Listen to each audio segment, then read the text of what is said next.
BB9 Telugu media YouTube ఛానల్స్లో మీ వ్యాపార ప్రకటనల కోసం ఈ నంబర్కి కాల్ చేయండి.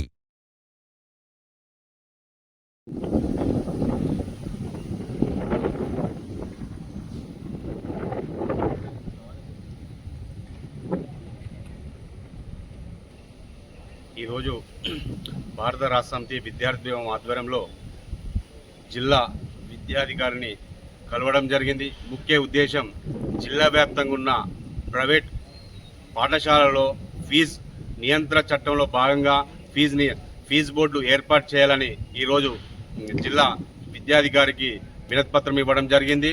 అందులో భాగంగానే ఈరోజు జిల్లా వ్యాప్తంగా ఉన్న అన్ని పాఠశాలలో ఫీజు బోర్డు ఏర్పాటు చేయాలని ఈరోజు మేము డిమాండ్ చేయడం జరుగుతుంది.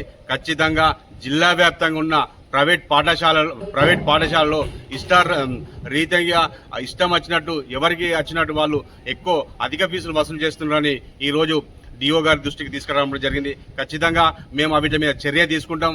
రాష్ట్ర ప్రభుత్వానికి దీని మీద మేము ఫీజు బోర్డులు ఏర్పాటు చేయాలని చూద్దాం మేము పై అధికారులకు కూడా పంపడం జరుగుతుందని చెప్పడం జరిగింది. అలాగే కింది స్థాయి ఎంఈఓలకు కూడా ఖచ్చితంగా అన్ని పాఠశాలలో ఖచ్చితంగా ఫీజు బోర్డు ఏర్పాటు చేస్తామని చూద్దా మన డిఓ గారు చెప్పడం జరిగింది. ఖచ్చితంగా మేము ఈ రోజు నుండి ఖచ్చితంగా ఏర్పాటు చేయాలి, లేకపోతే భారత రాష్ట్ర సమితి విద్యార్థి విభాగం ఆధ్వర్యంలో ఆందోళన కార్యక్రమం సుధా సిద్ధంగా ఉన్న సందర్భంగా చెల్లడం జరుగుతుంది. నిజంగా పేద విద్యార్థులు ఎంతో మంది ఉన్నత చదువులు చదువుతున్నారు కాబట్టి వాళ్ళు ఎక్కువ ఫీజులు వసూలు చేయడం జరుగుతుంది. వాళ్ళ బంగారు భవిష్యత్తు దృష్టిలో పెట్టుకొని ఖచ్చితంగా ఫీజు నియంత్రణ చట్టంలో భాగంగా ఈరోజు మన డిఓ గారికి వినతిపత్రం ఇవ్వడం జరిగింది. అలాగే డిఓ గారు సుధా స్పందించి ఖచ్చితంగా జిల్లా వ్యాప్తంగా ఉన్న ప్రైవేట్ పాఠశాలల పైన అధిక ఫీజులు వసూలు చేస్తున్న పాఠశాలల పైన సుధా చర్య తీసుకుంటానని ఈ సందర్భంగా మాకు హామీ ఇవ్వడం జరిగింది.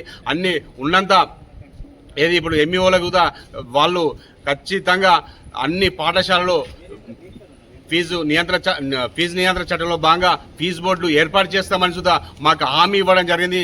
ఈ రోజు మేము డిఓ గారికి భారత రాష్ట్ర సమితి విద్యార్థి భవన్ నుంచి కృతజ్ఞత తెలపడం జరుగుతుంది.